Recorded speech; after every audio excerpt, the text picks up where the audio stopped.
Hello everybody, I hope you're having a wonderful day, and today I'm going to be doing some maintenance, and I'm also going to do a sharpening trial and sharpening job on this remette canyon. Now the remette canyon is supposed to be a lightweight office carry letter opener style kind of knife. You have this very sleek and slender reverse tanto blade shape, very pokey tip, thinner stock than the average pocket knife, and just wrapped up in this tiny little package. Really, this is coming around 35 bucks or so.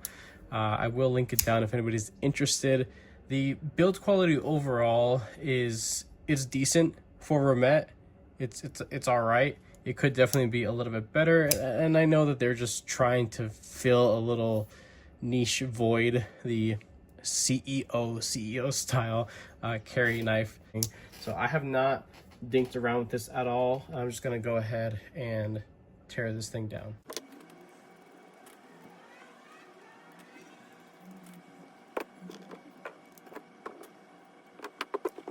So that was actually a lot simpler than I thought it was gonna be. I only took out two screws, the body screw and the pivot screw, and the thing just practically melted in my hands. So let's go ahead and take a look at the internals of this thing. These are some tiny, holy crap.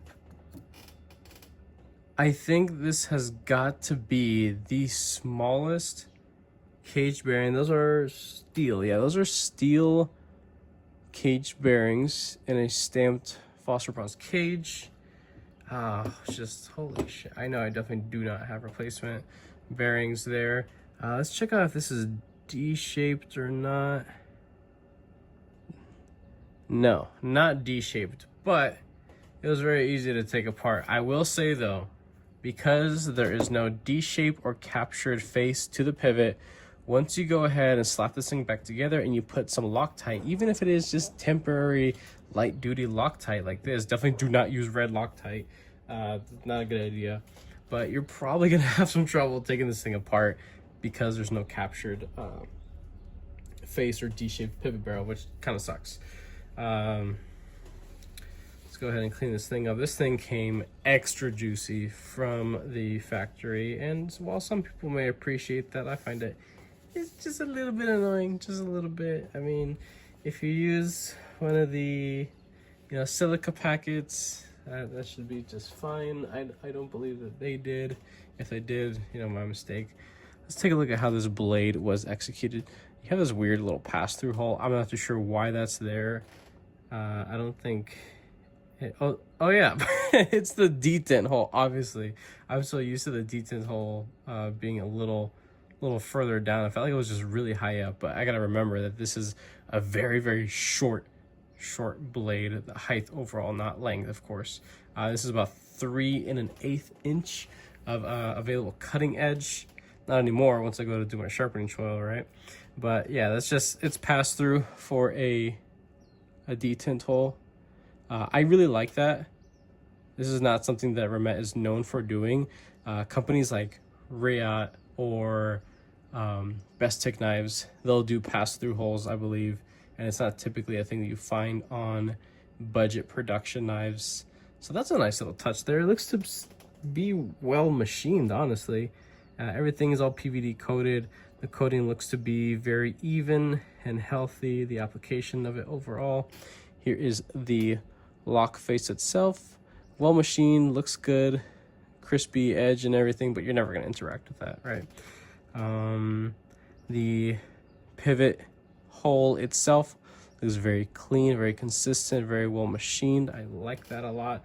This is a well-made little piece. It is actually impressive that this is as good as it is for how little material they have to really set down to do all this type of precision machining, right?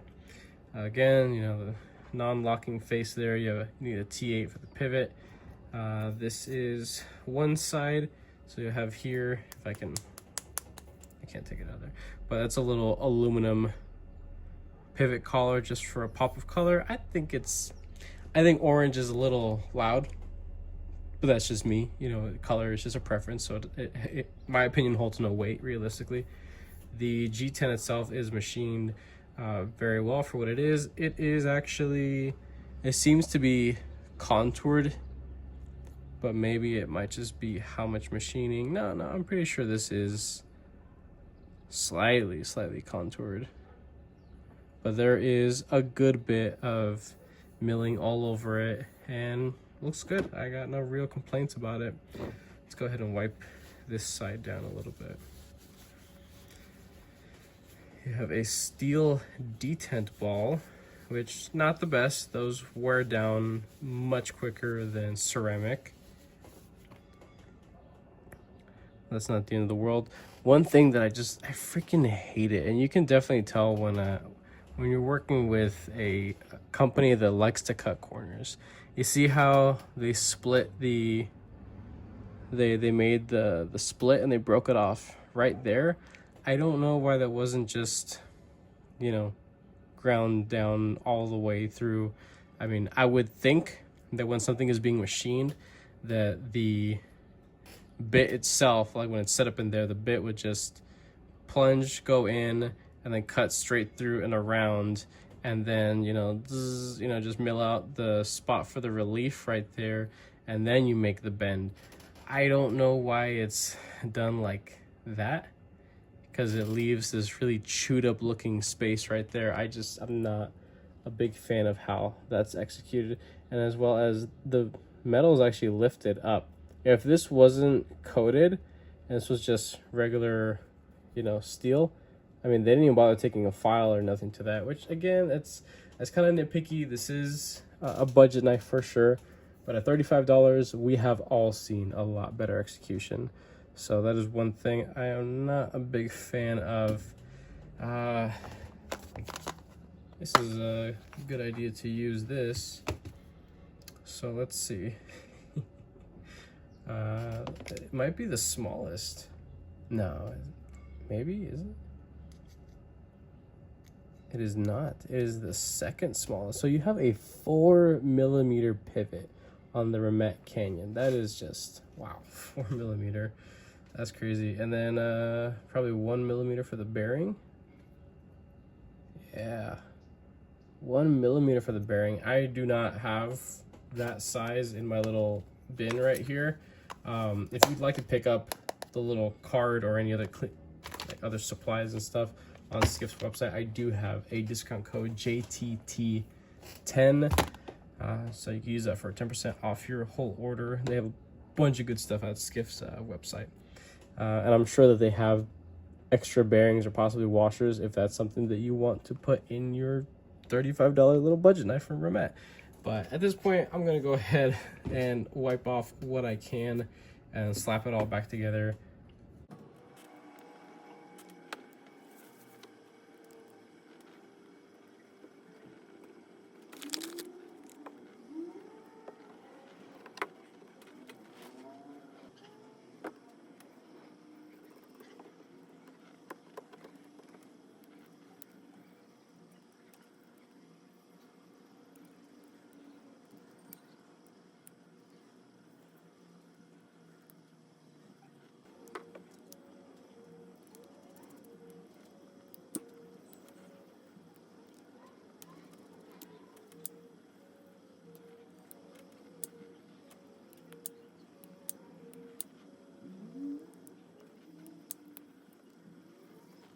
All right, so the Canyon is all fully assembled back together.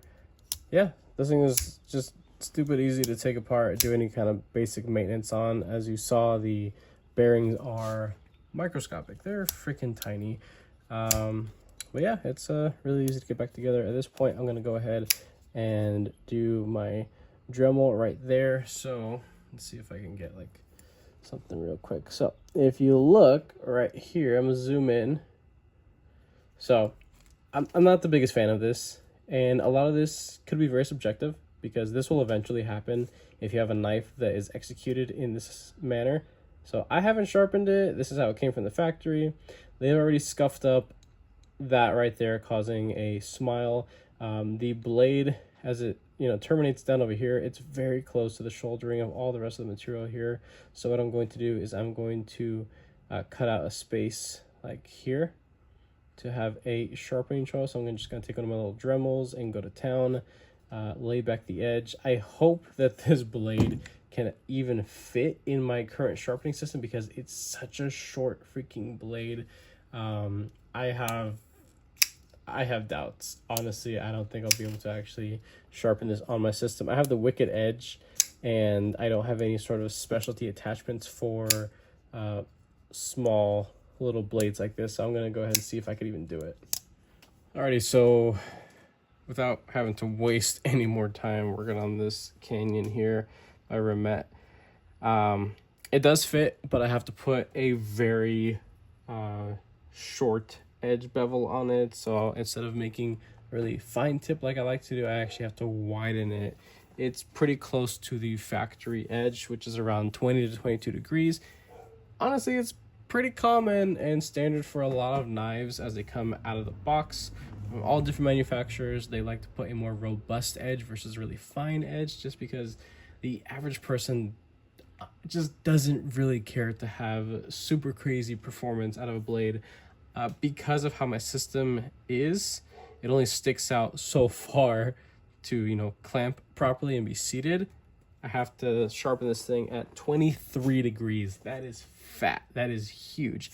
I like knives between 16 and 18 degrees. So 23 is wide. So I'm gonna go ahead and knock this thing out. All right, so the Canyon is finally finished. Went ahead and put in a sharpening tool, as you can see, and then I went ahead and just hand filed the crispy edge that's typically left over. It's like a burr that's left over by the carbide bits. So this is a 23 degree edge up to 600 grit. Let's go ahead and check how this thing came out.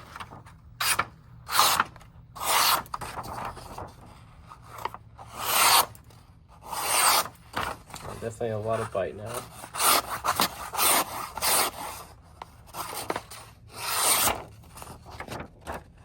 Pretty good, I'm happy with that. So that is pretty much it for now of this thing. So now there is a respectable edge on this knife, so I can go ahead and throw it in the pocket and start using it. And in a few short weeks, I'll come back and give my full review on this thing. Any supplies that you guys saw you know, me use, it's going to be all linked down below my Amazon storefront.